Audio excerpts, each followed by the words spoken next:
नमस्कार दोस्तों, स्वागत है आपका 12 चैनल में। आज हम हैं कटिहार में और हम लोग आज बात करेंगे। हमारे साथ हैं डॉक्टर गाजी अहमद साहब, जो जन स्वराज के भावी प्रत्याशी हैं यहाँ से विधानसभा क्षेत्र से।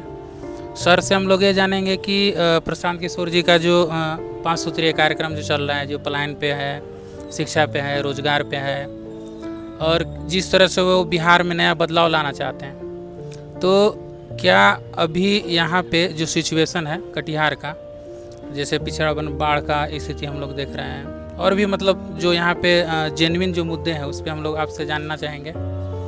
और सर, पहले आप अपना इंट्रोडक्शन दे सकते हैं कि आप जो पेशे से आप डॉक्टर हैं, किस तरह से आप इनके पार्टी से जुड़े, क्या मोटिवेट किया आपको कि मतलब हम फ्यूचर में देश माने राज्य के लिए, ज़िले के लिए क्या कर सकते हैं, तो सर आपसे चर्चा करेंगे। सबसे पहले तो आपके चैनल के माध्यम से आपके सारे व्यूअर्स का बहुत बहुत अभिनंदन जी और आपका आभार। मैं पेशे से, मेरा नाम डॉक्टर गाजी शारिक अहमद है जी और मैं पेशे से एक मेडिकल शिक्षक हूँ। जी जी मैं मेडिकल कॉलेज में प्रोफेसर भी हूँ, जी हेड ऑफ द डिपार्टमेंट भी हूँ और बच्चों का डॉक्टर हूँ। जी तो बच्चों के डॉक्टर होने के नाते मेरा नाता परिवार से सीधे जुड़ता है। जी और जब महिलाएं आपसे जुड़ती हैं तो आपको परिवार की वास्तविक स्थिति का अंदाज़ा होता है। तो मैं देख रहा हूं लगातार कि कोई उसमें स्थिति में बाहर जो कुछ बदलाव दिख रहा हो, अगर थोड़ा बहुत भी, लेकिन आंतरिक स्थिति यही है कि परिवार की हालत में कोई सुधार नहीं आया है। तो मन बड़ा विचलित होता है। जहां आप पले बढ़े, जिस मिट्टी में खेले, जहां से आप अपना सब कुछ अर्जन भी कर रहे हैं, तो आपकी जिम्मेदारी बनती है कि आप भी उस समाज को कुछ दें, उस मिट्टी को कुछ दें। तो ये बात हमें हमेशा सताती थी, तो मैं अपना दायरा बड़ा करने का प्रयास करता था।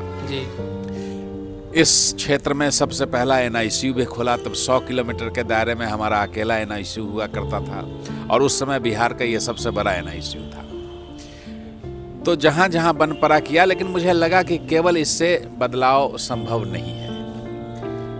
और जैसे प्रशांत जी ने अपना कार्यक्रम शुरू किया और बातें मुझ तक पहुँची, तो फिर यहाँ सत्यनारायण शर्मा जी प्रशांत जी को लेकर आए थे और सत्यनारायण शर्मा जी उस मुहिम को चला रहे थे। तो उसी दौरान उन्होंने मुझसे संपर्क किया और मैं भी प्रभावित था और उनकी बातों से मुझे लगा कि नहीं, मुझे भी जाकर मिलना चाहिए। और प्रशांत किशोर जी से मिलने के बाद जो मुझे उम्मीद की किरण नज़र आई थी, वो एक ज्वाला दिखने लगी और वो ज्वाला मेरे अंदर भी आ गई और मैं जनसुराजी हो गया। और तब से मैं निरंतर, पिछले लगभग 2.25 साल से मैं निरंतर जनसुराज में काम कर रहा हूँ, जनता के बीच हूँ और जिस जिस प्रकार के काम मिले, जिम्मेदारियां मिली, सारी जिम्मेदारियों का निर्वहन कर रहा हूं और लगातार ईमानदारी से करने का प्रयास किया है। भागलपुर का प्रभारी भी हूं, सीमांचल का चुनाव अभियान समिति का संयोजक भी हूं। तो कुल मिला के 5 जिला में अभी भी मेरी जिम्मेदारियां बड़ी हैं, लेकिन उसके बावजूद पार्टी ने ये महसूस किया कि मुझे यहाँ से चुनाव लड़ना चाहिए और आदेश आया। तो हम वो लोग हैं जो पीछे नहीं हटते हैं और हर जिम्मेदारी को निभाने का प्रयास करते हैं। तो आज मैं प्रभारी हूँ, नामांकन की प्रक्रिया में हूँ। कल हमारा नामांकन का दस्तावेज दाखिल हो जाएगा। आज समय नहीं रहने की वजह से नहीं हो पाया, लेकिन कल हो जाएगा। सर, आपने महिलाओं की बात की, तो महिलाओं से जो प्रशांत किशोर जी कह रहे हैं कि जो पेंशन का स्कीम लेकर आए थे कि मतलब 400 रुपये से क्या गुजारा किसी को हो सकता है, तो उसके लिए वो कह रहे हैं कि जो वृद्ध महिलाएं हैं उनको हम 2000 रुपया पेंशन देने के। तो इसके बारे में आप क्या कहेंगे? और एक चीज़ और कि जो वुमेन एम्पावरमेंट का जो बात पिछले सरकार भी जो कर रही थी, जो कहती है कि वुमेन एम्पावरमेंट होना चाहिए, आरक्षण का जो बात होता है कि 33% हम दे दिए हैं, लेकिन फिर भी आज के समय में महिलाएं बहुत ही पीछे हैं। शिक्षित तो कम ही हैं, और जो मतलब काम करना चाहती हैं या फिर जिनको जीविका या फिर आशा जो तो इसको आप किस प्रकार से देखते हैं कि यहाँ पे क्या कंडीशन है और कितना उसमें मतलब उसको और बढ़ाया जा सकता है? आप तो अच्छे इंस्टीट्यूट से पढ़े हुए लोग हैं जी, तो आपको वाकफियत है कि जो वेस्टर्न वर्ल्ड है और जो दुनिया की नामी यूनिवर्सिटी है, चाहे वो हार्वर्ड हो, चाहे ऑक्सफोर्ड हो, चाहे अमेरिकन यूनिवर्सिटीज़ हों, उसमें जब बच्चे ग्रेजुएशन में पहुंचते हैं, तभी जब पहला क्लास होता है तो वहाँ वो शिक्षा जब शुरू होती है तो उनको वहीं से तैयार किया जाता है कि खुद मुख्तार बनिए।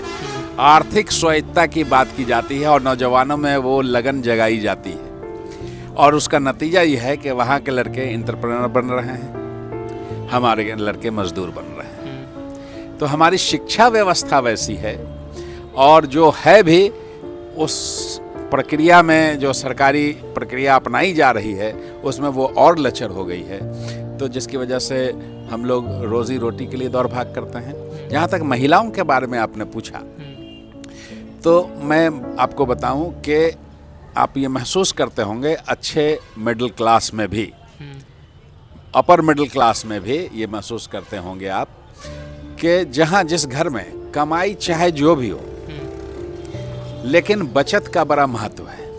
और बचत जो महिलाएं करती हैं, जिसका पुरुषों को पता नहीं होता है कि बचत हो रहा है, वो आपको कितनी सारी परेशानियों से रेस्क्यू करने के वक्त काम आता है।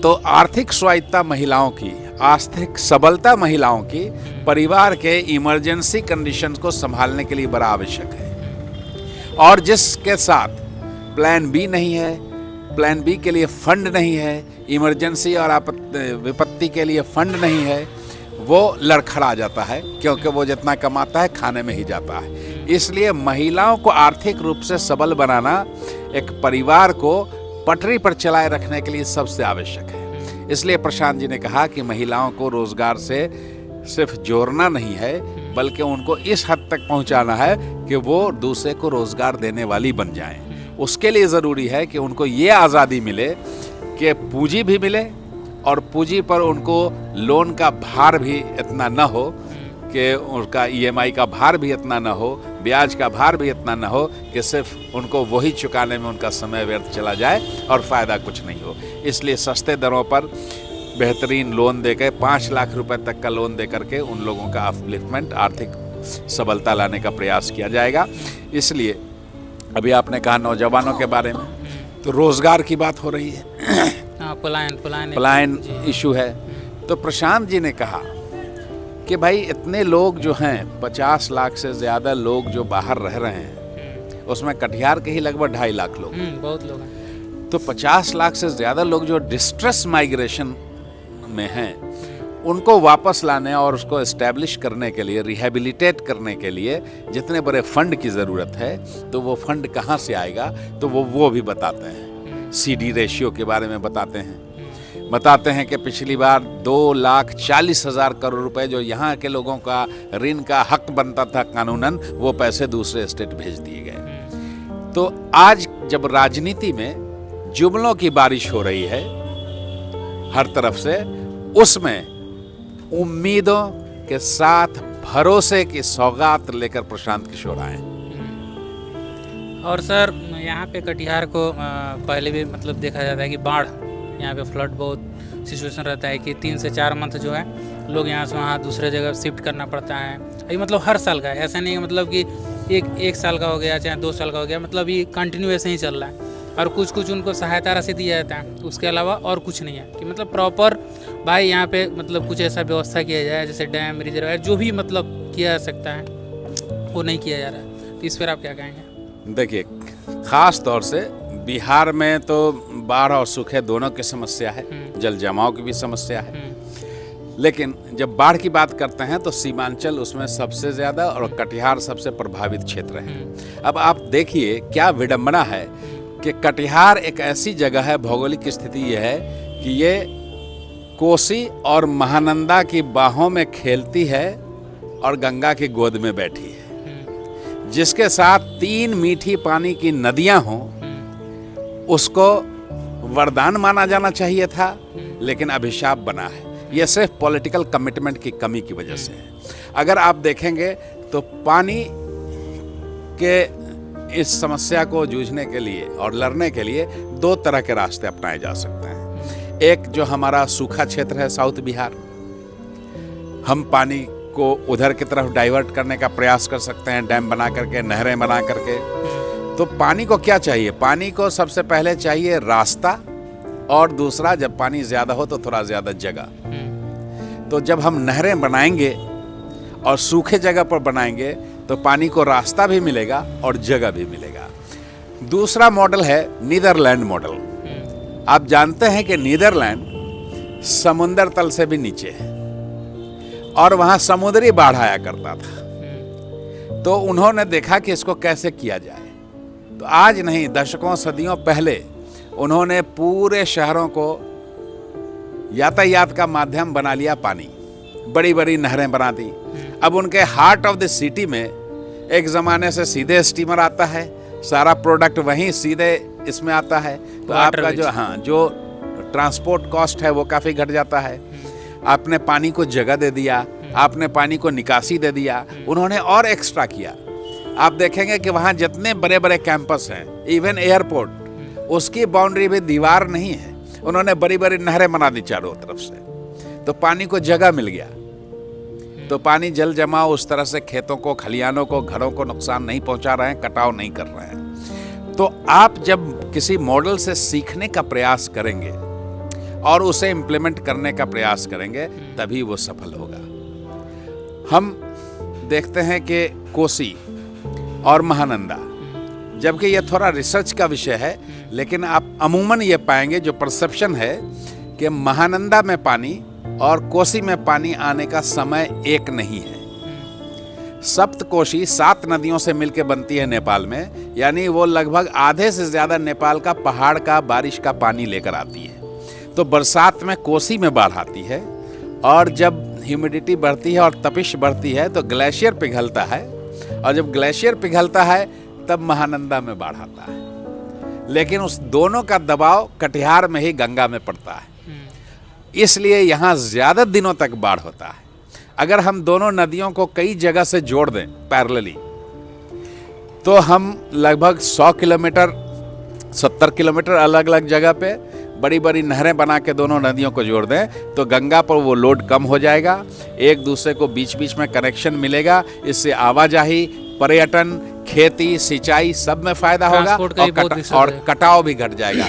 गंगा में आप जब जाएंगे उधर तो पाएंगे कि आज मैं आपको बताता हूं कि 1998 में जिस घर में मैंने बैठ के गंगा किनारे खाना खाया था, वो घर आज गंगा में लगभग 800 मीटर अंदर है। किस रफ्तार से कटाव हो रहा है, 1.5 लाख लोगों का पलायन हो चुका है, वहां से घर उनका डूब गया। आप जाएंगे, अभी बाढ़ का टाइम में खड़े रहे, हो सकता है आपके सामने में कोई मकान वहाँ विसर्जित हो जाए। तो ये सारी व्यवस्थाएं जो हैं, ये सब खाने पकाने की योजनाएं चलाई जाती हैं और कागजी काम होता है। ये हर साल का है, और ये हर साल का है। ये उन लोगों के लिए, भ्रष्टाचारियों के लिए, दृष्टिहीनों के लिए, विवेकहीनों के लिए, और जिनके अंदर वो दिल, वो जज्बा नहीं है अपने मिट्टी का, उनके लिए तो ये एक सोना देने वाली मुर्गी है जिसका अंडा हर साल ये लोग खा रहे हैं। अच्छा सर, लास्ट में हम लोग बात कर लेते हैं थोड़ा सा किसानों पे।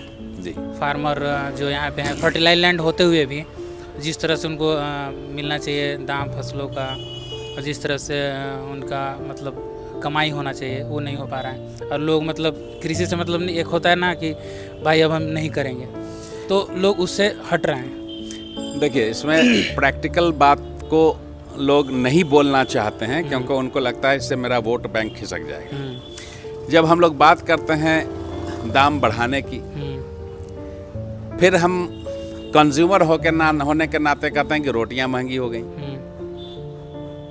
अगर किसानों को मूल्य बेहतर मिलने लगे तो रोटियों पर असर पड़ेगा।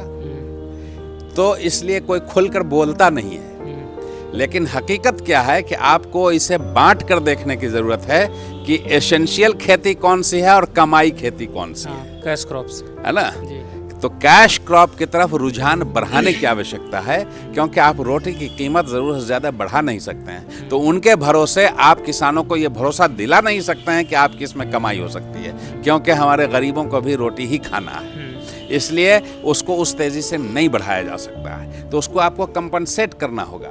तो अभी बिहार में जितनी भूमि पर नगद फसली हो रही है वो बहुत कम है, और उसकी वजह क्या है कि बिहार में छोटे किसान हैं जिनके पास पूंजी कम है। नगद के खेती में आपको सिंचाई में भी और मजदूरों में भी पैसा बहुत लगता है, लेकिन रिटर्न भी आता है। लेकिन आप लगाने के लिए तैयार होंगे तब, तो लोगों के पास पैसे नहीं है कि वो लगा पाएं, चाहते हैं वो भी करना, लेकिन उनके पास साधन संसाधन की कमी है। तो प्रशांत जी ने इस बात को समझा और उन्होंने झूठा वादा नहीं किया कि हम एमएसपी बढ़ा देंगे और ये कर देंगे। प्रशांत जी ने कहा कि हम ये प्रयास करेंगे कि कम से कम 25% ज़मीन पर नगदी फसलों की खेती की जाए, और उस खेती में इन लोगों को सपोर्ट कैसे किया जाए, तो हम मनरेगा के मजदूरों को खेती से जोड़ देंगे। और इससे दो फायदा होगा, उनको मजदूर फ्री में मिलने लगेगा तो खेती बेहतर करने लगेंगे, नगद फसली बढ़ जाएगी, और जो मजदूर हमारे घर पे हैं, माइग्रेशन नहीं किए हैं या जो सिर्फ बाहर जाके भी माइग्रेट कर यही काम कर रहे हैं, वो घर पे रुकेंगे क्योंकि उनका रोजगार बढ़ जाएगा। लेकिन आप उस स्टेट में ये उम्मीद तो कर सकते हैं जहां ये ज़रूरी है, ऐसे नेता से उम्मीद कर सकते हैं जो ये काम करने का जज्बा रखता है, लेकिन इस सरकार से आप क्या उम्मीद रखिएगा जहां मनरेगा के आधे से ज़्यादा पैसे वापस लौट जाते हैं। तो ये समस्या है। तो लास्ट कमेंट सर कि अगर आप यहाँ से अभी जीत रहे हैं और जीतने के बाद पहला काम जो आप यहाँ के जनता के लिए करना चाहेंगे। देखिए, जो प्रशांत जी ने अपने 6 काम बताए हैं कि तत्काल होगा, उस काम में कटिहार की भूमिका और प्राथमिकता होगी, उसके लिए लड़ाई लड़ी जाएगी, उसके लिए संघर्ष किया जाएगा। उसके अलावा कटिहार के कुछ लोकल मुद्दे हैं, जिसमें जो सबसे प्रमुख मुद्दा है शहर में जल जमाव और शहर के जल निकासी का, और दूसरा बड़ा मुद्दा है यहाँ पर यातायात मैनेजमेंट का, ट्रैफिक का। इसको सबसे पहले संज्ञान में लिया जाएगा, लेकिन कोई काम छोड़ा नहीं जाएगा, सब काम साइमल्टेनियसली शुरू होगा। कोई तेज़ी से होगा, कोई थोड़ा धीरे होगा, लेकिन सारा काम होगा। Thank you sir. धन्यवाद। तो आप सुन रहे थे सर को, और होप आपको ये वीडियो पसंद आएगा। लाइक और सब्सक्राइब जरूर करें। धन्यवाद।